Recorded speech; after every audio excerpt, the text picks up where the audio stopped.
내 영혼아 내가 어찌하여 낙심하느냐라는 제목으로 말씀을 나누겠습니다.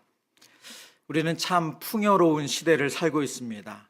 그리고 참 편리한 시대를 살아가죠. 정말 손가락 하나만 움직이면 우리가 당장 원하는 물건이 요즘은 다음 날 새벽도 아니고 오늘 저녁에 갖다 주더라고요. 스마트폰 화면만 켜면 우리가 좋아할 만한 영상이나 뉴스가 끊임없이 나옵니다.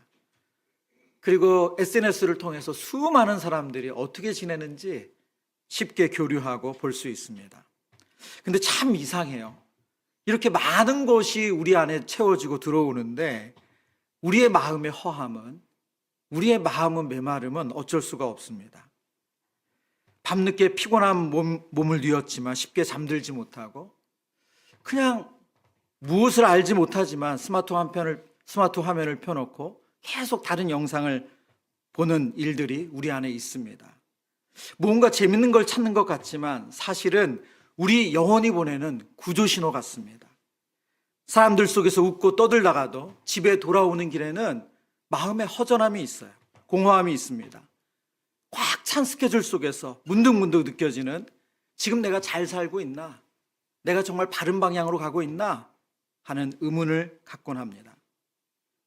끊임없이 사람들의 인정을 갈구하고 더 나은 성과로 우리 자신을 증명하고픈 그런 욕구가 사라지지 않습니다. 그래서 세상이 주는 위로로 채워보려고 하지만 채워지지 않죠.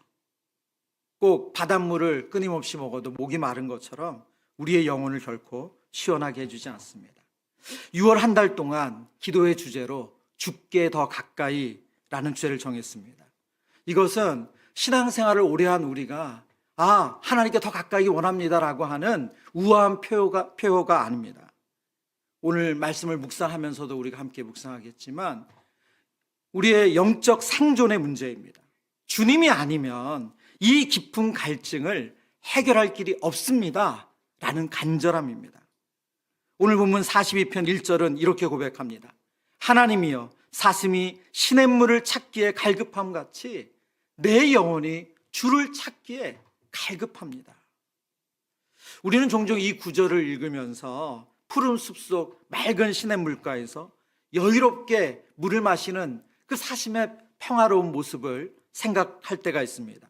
그러나 본문의 사슴은 그런 사슴이 아니죠.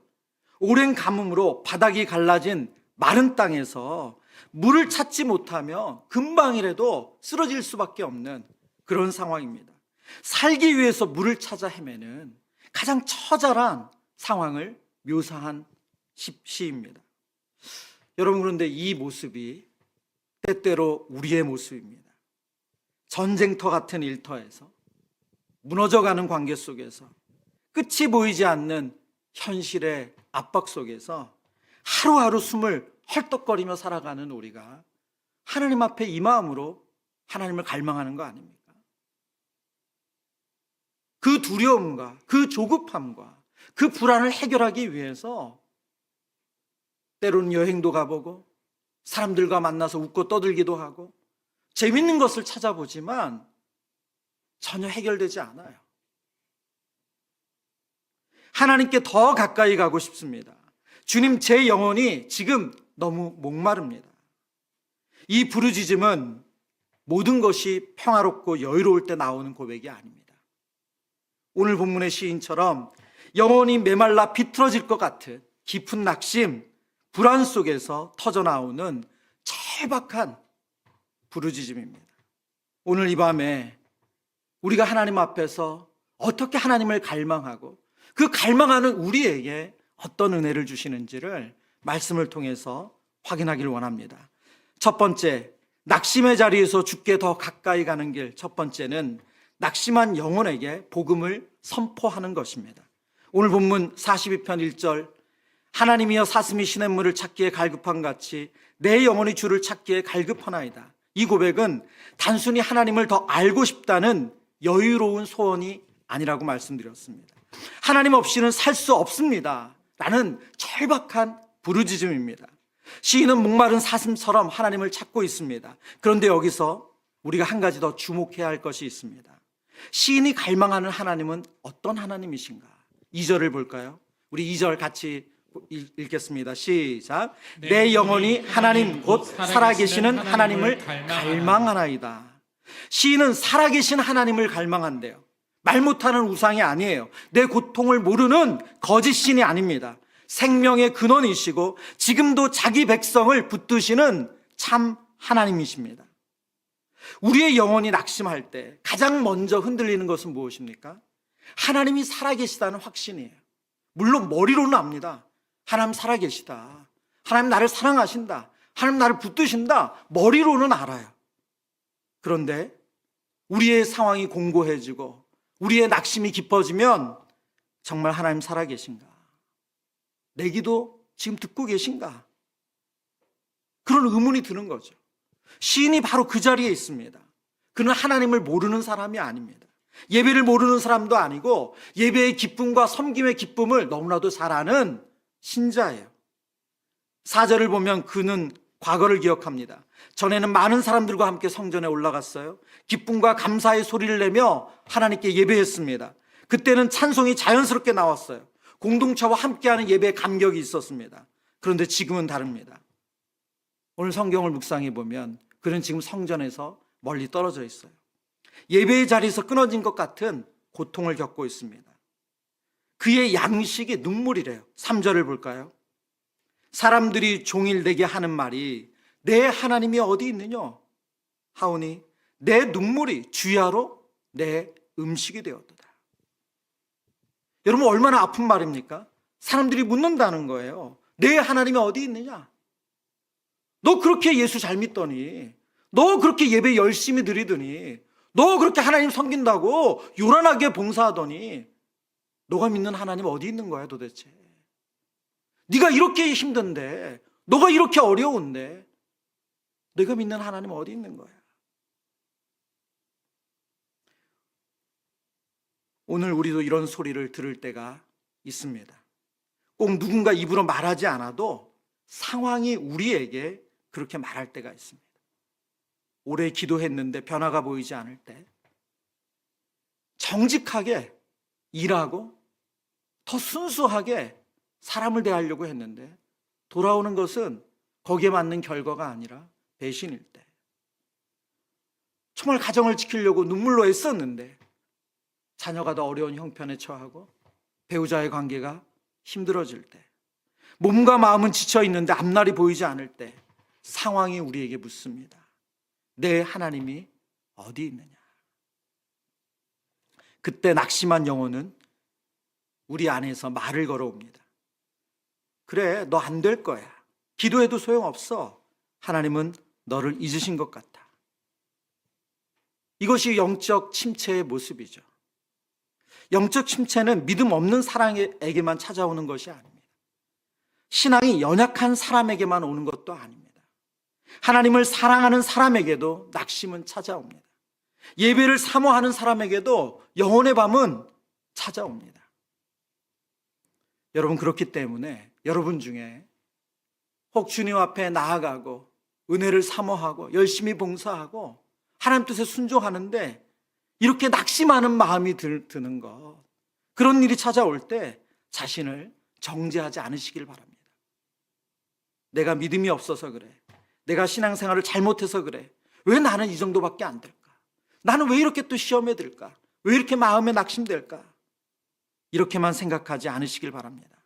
성경은 믿음의 사람도 흔들릴 수 있다고 말씀합니다. 하나님을 사랑하는 사람도 깊은 낙심에 빠질 수가 있어요. 그러나 중요한 것은 거기에서 멈추지 않는 것입니다. 5절 말씀인데요. 5절 우리 한 번 더 같이 소리내서 읽습니다. 내 영혼아 내가 어찌하여 낙심하며 어찌하여 내 속에서 불안해하는가? 너는 하나님께 소망을 두라. 그가 나타나 도우심으로 말미암아 내가 여전히 찬송하리로다. 아멘. 여러분, 여기서 시인은 누구에게 지금 말하고 있습니까? 누구에게 말하고 있죠? 자기 영혼에게 말하고 있어요. 그는 자기 감정이 말하는 대로 끌려가지 않으려고 하고 있습니다. 자기 안에 올라오는 불안의 소리를 그냥 듣고만 있지 않습니다. 오히려 자기 영혼을 향해 말하는 거죠. 내 영혼아 왜 낙심하느냐? 왜 내 속에서 불안해하느냐? 너는 하나님께 소망을 두라.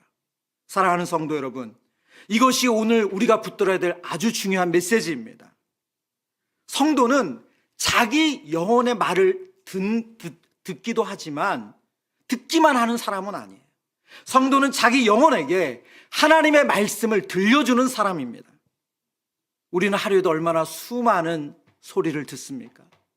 내가 원하든 원치 않든 우리는 수많은 소리를 다양한 매체를 통해서 듣습니다. 부정적인 이야기, 그리고 되게 어려운 이야기들, 그것만 들립니까? 아니요. 우리 마음 안에서도 끊임없는 소리가 올라옵니다. 내 안에서 쉬지 않고 떠드는 부정적인 내면의 소리가 있습니다. 아직 아무 일도 일어나지 않았는데 마음이 먼저 요란합니다. 오늘도 안 되겠다. 이번 일도 잘 안 되면 어떡하지? 내가 뭐 그렇지 뭐. 우리는 그 소리를 너무 오래 듣고 삽니다.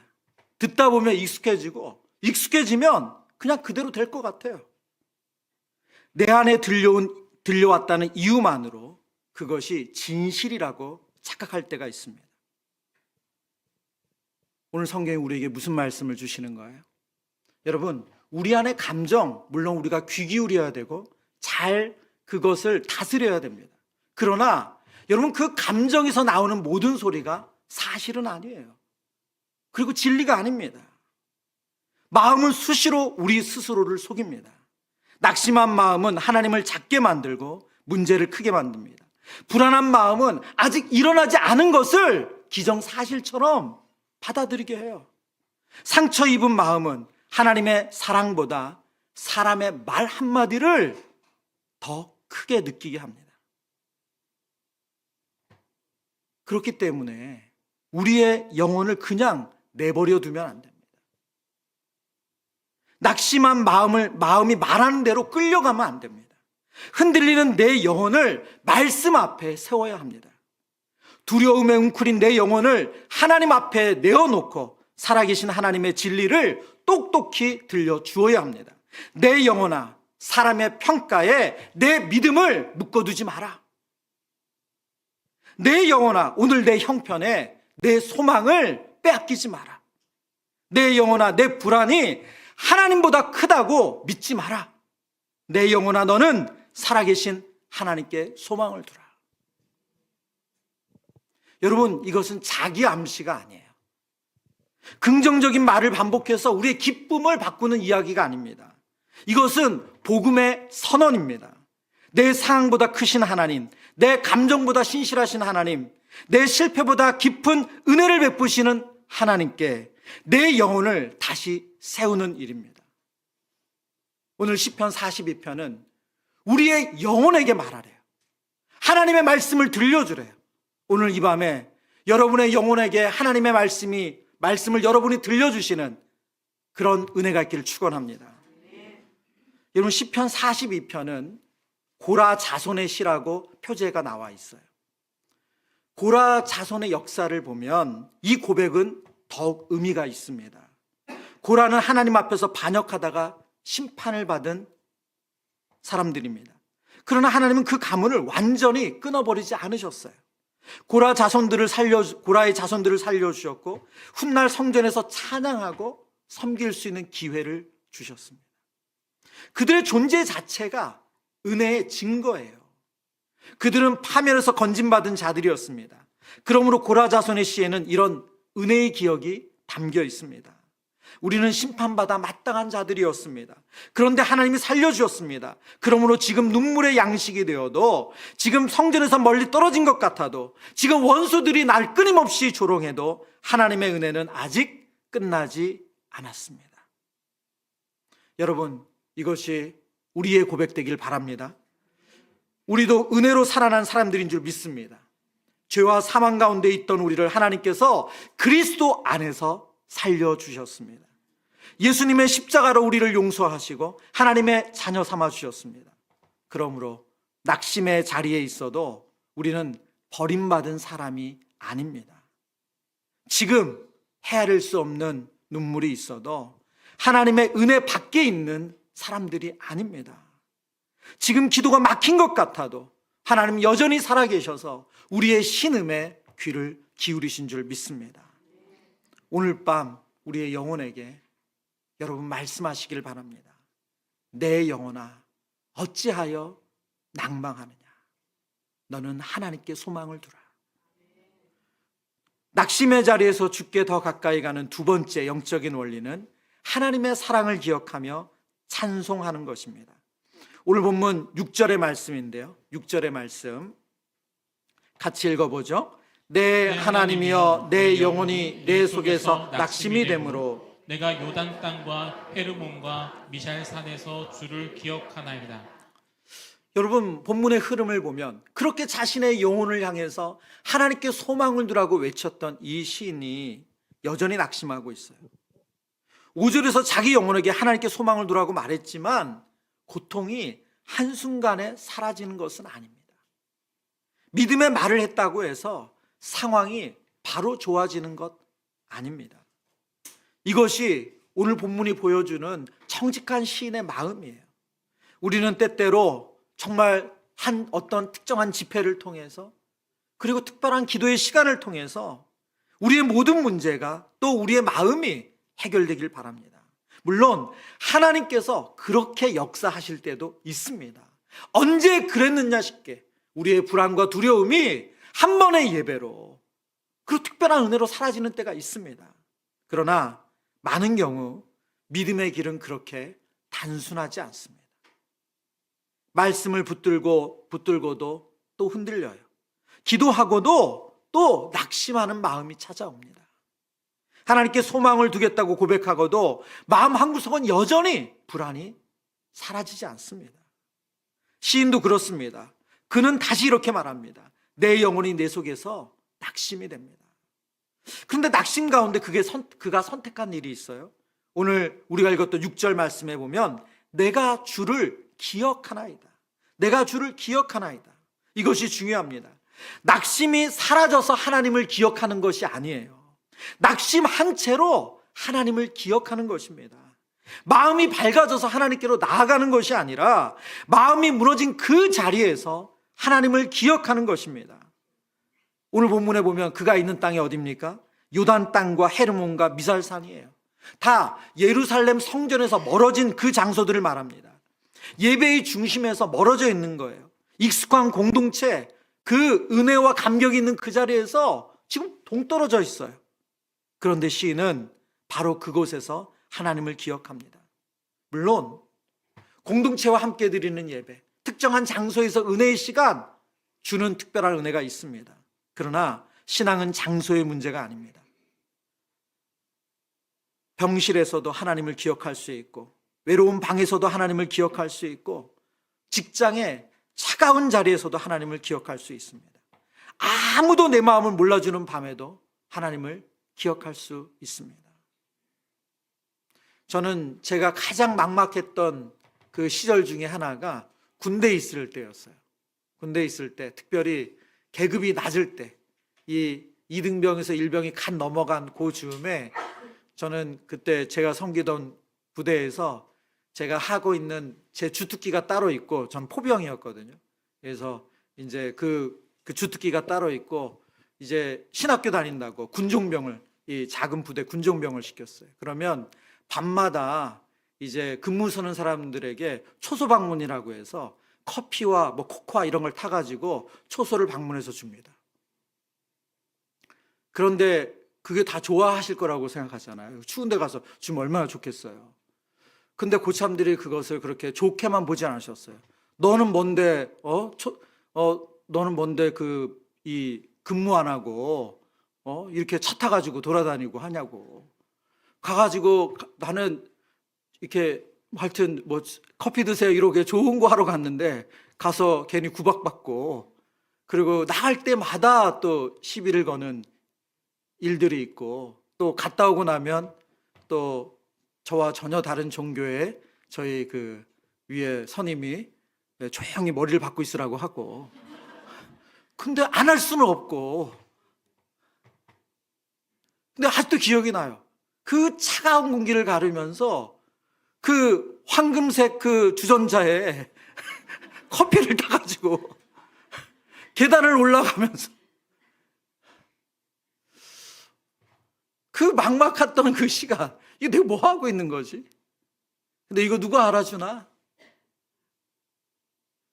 또 그것만 있었나요? 또 지금 이제 아내와 그때 연애하고 있었는데 과연 제대할 때까지 잘 지내려나? 그녀는 기다리려나?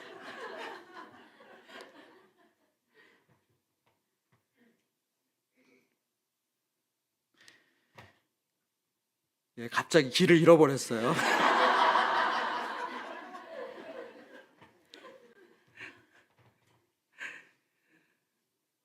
너무 아무도 도와줄 수 없는 그 군 시절에 저에게 신앙은 그냥 글자가 아니라 정말 살아계신 하나님의 특별한 위로였고 소망이었습니다.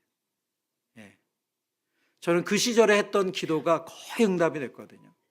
너무너무 제가 군 시절에 은혜를 받아서, 들으시는 분 좀 웃을지 모르지만 결혼하고 나서 아기가 태어나서 유모차를 끌고 부대를 찾아갔어요. 예, 교회를 직접 지었어요. 군대에 있는 동안. 그래가지고 그 교회를 우리 가족들 보여주고 싶어가지고 아기를 데리고 부대를 찾아갔어요. 너무 큰 감격과 은혜의 증거이기 때문에. 여러분, 오늘 7절에서 시인은 고난을 이렇게 표현합니다. 주의 폭포 소리에 깊은 바다가 서로 부르며 주의 모든 파도와 물결이 나를 휩쓸었나이다. 여러분, 이 말씀을 보면 지금 시인은 자신에게 고난이 찾아오는데 파도가 덮쳤대요. 물결이 하나만 오는 것이 아니라 계속 겹쳐서 오는 거죠. 한 고난이 끝나기 전에 또 다른 고난이 밀려옵니다. 한숨을 돌리기 전에 새로운 문제가 덮쳐요. 마치 거대한 물살에 휩쓸려서 숨을 쉴 수 없는 상황이에요. 우리의 인생에도 이런 때가 있지 않습니까? 지금 한 가지 문제도 벅찬데 또 다른 일이 몰려와요. 관계도 어려움이 정리되기 전에 현실적인 또 다른 문제가 찾아옵니다. 정말 모든 파도의 물결이 나를 덮치는 것처럼 느껴지는 거죠. 근데 7절의 표현을 보면 우리가 주의해서 보아야 될 내용이 하나 있습니다. 바로 주의 폭포 소리, 주의 모든 파도와 물결이래요. 시인은 그냥 폭포라고 말하지 않습니다. 그냥 파도와 물결이라고 말하지 않고 주의 폭포, 주의 파도, 주의 물결이라고 말하고 있어요. 이 한 단어가 고난을 해석하는 눈을 우리에게 교정시켜주고 있습니다. 나를 덮치는 파도가 있습니다. 숨막히는 물결이 있어요. 내 힘으로 도저히 빠져나올 수 없을 것 같은 그런 고난이 있습니다. 그런데 시인은 그 모든 것을 하나님의 손밖에 있는 혼돈이라고 말하지 않는다는 거예요. 하나님도 어쩔 수 없는 사고라고 보지 않는다는 거예요. 원수가 내 인생을 마음대로 삼키는 순간으로 보지 않는다는 것입니다. 주의 모든 파도와 물결이 나를 휩쓸었나이다. 이것은 하나님이 우리를 괴롭히신다는 뜻입니까? 아니요. 하나님이 잔인하다는 뜻도 아닙니다. 오히려 정반대입니다. 내 인생의 파도조차 하나님께서 모르시는 일이 아니라는 의미예요. 나를 덮치는 물결조차 하나님의 통치 밖에서 나를 무너뜨릴 수 없다는 뜻입니다. 내가 죽을 것처럼 느껴지는 그 밤조차 하나님의 손을 벗어난 밤이 아니라는 것입니다. 여러분, 우리에게 이것이 얼마나 큰 위로입니까? 하나님의 손 안에 있는 고난은 결코 우리를 멸망시키는 결론으로 끝나지 않습니다. 하나님은 자기 백성을 파괴하기 위해 고난을 허락하시는 분이 아닙니다. 하나님은 고난 속에서도 우리를 붙드시고 우리를 다듬으시고 결국 더 가까이, 하나님께 더 가까이로 인도하시는 줄 믿습니다. 그래서 시인은 8절에 놀라운 고백을 합니다. 우리 같이 읽습니다. 시작. 낮에는 여호와께서 그의 인자하심을 베푸시고 밤에는 그의 찬송이 내게 있어 생명의 하나님께 기도하리로다. 여기서 인자하심, 변하지 않는 하나님의 사랑을 의미합니다. 언약적인 사랑이죠. 하나님께서는 자기 백성과 맺은 사랑을 결코 바꾸지 않으세요. 시인은 낮에는 그 사랑을 기억합니다. 그리고 밤에는 찬송해요. 밤이 없다는 말씀이 아니죠. 밤이 짧다는 의미도 아닙니다. 모든 인생의 밤이 찾아오는 것처럼 우리의 밤도 똑같아요. 너무 춥고 너무 어둡고 쉽게 사라지지 않습니다. 그러나 그 밤에 하나님의 사랑을 기억하는 이 하나님의 사람이 무엇을 합니까? 찬송을 한대요. 여러분, 밤에 부르는 찬송은 특별합니다. 모든 것이 좋아졌기 부르는 찬송이 아니에요. 문제가 해결됐기 때문에 부르는 찬송이 아닙니다. 눈앞의 상황은 아직 그대로인데 하나님이 누구신지 붙들고 부르는 찬송입니다. 제가 오늘 군 예화를 드렸기 때문에 안 할 수가 없네요. 저는 제가 병장 달기 전까지 저의 고참이 정말 너무너무 저를 괴롭혔어요. 얼마나 괴롭혔냐면 저는 제대로 바로 침상에 누워서 자본 적이 없습니다. 초소 방문을 갔다 오면 고참이 말해요. 박아. 그러면 머리를 박고 이제 1시간 정도 있다가 이제 그분이 자면 이제 올라가 자는 거예요. 예, 거의 그런 시간을 보냈습니다. 그러면 이제 초소 방문을 하고 딱 이 막사로 들어가는 그 과정에서 정말 그 마음에 불안과 두려움, 이게 언제 끝나려나, 그런 불안과 두려움이 정말 꽤 긴 시간이 있었어요. 그걸 어떻게 이깁니까? 찬송으로 이기는 거죠. 그걸 무엇으로 이겨요? 찬송으로 이기는 거죠. 예. 그러다가 초소방문 이제 그걸 정리하기 위해서 그 교회 부대에 있는 교회 가서 그걸 다 정리하고 정말 찬송으로 이기는 거죠. 그리고 다시 막사로 들어가는 거예요. 예. 여러분, 문제가 해결돼서 찬양하는 것이 아니라 우리의 불안과 두려움이 있는 그 자리에서 하나님을 찬양하는 것입니다. 시편 42편은 우리에게 그걸 말해요. 낙심의 자리 하나님을 기억하고 파도 속에서 하나님의 주권을 고백하는 것입니다. 그것이 무엇으로 고백되어집니까? 바로 찬양이에요. 왜 우리가 그렇게 찬양할 수 있습니까? 바로 예수 그리스도 때문입니다. 우리 주님은 가장 깊은 영혼의 밤을 지나가셨어요. 겟세마나 동산에서 땀이 핏방울 같이 되도록 기도하셨습니다. 갈보리 십자가에서 우리를 대신하여 죽으셨습니다. 하나님의 아들이신 주님, 그분이 바로 우리가 받아야 될 심판의 파도와 저주의 물결을 온몸으로 받으셨습니다. 우리가 버림받지 않도록 주님이 버림받는 자리까지 내려가셨습니다. 그러므로 예수 그리스도 안에 있는 성도에게 고난의 파도는 더 이상 정죄의 파도가 아닙니다. 하나님이 나를 버리셨다는 증거도 아닙니다. 십자가에서 정죄가 끝났고 심판은 그리스도께서 담당하셨습니다. 그렇기 때문에 어떤 고난의 파도가 몰려와도 그것은 하나님께서 우리를 버리신 것도 아니고 우리를 정죄하신 것도 아닌 줄 믿습니다. 그래서 그 주의 파도를 기억하는 하나님의 사람들은 무엇을 하는 것입니까? 바로 하나님을 찬양하는 것입니다. 하나님의 사랑을 기억하고 그 하나님을 찬양하는 거예요. 여러분, 찬송은 현실 도피가 아닙니다. 찬송은 영적 전투입니다. 불평이, 불안이 내 마음을 장악하려고 하는 것을 바로 몰아내는 것이 찬양인 줄 믿습니다. 기도도 똑같지 않습니다. 약해져서 기도하는 것이 아니라 영적으로 싸우는 것이 기도하는 것인 줄 믿습니다. 그래서 여러분, 사실 가장 큰 기도의 영적 싸움은 뭐예요? 기도의 자리까지 나오는 거예요. 그래서 여러분은 이미 승리하셨습니다. 옆에 분에게 축복해 주시죠. 우리 성도님이 이미 승리하셨습니다. 이 피곤한 밤에, 이 저녁에 이 자리까지 나오는 것이 가장 큰 싸움이에요. 기도는 영적인 전투입니다. 오늘 이 밤에 하나님을 하나님의 사랑을 기억하고 하나님을 찬송하면서 하나님께서 오늘 우리에게 주신 시편 42편의 말씀처럼 내 영혼을 향해서 하나님의 말씀을 들려주고 그리고 하나님 주시는 소망을 붙드는 복된 밤이 되길 축원합니다.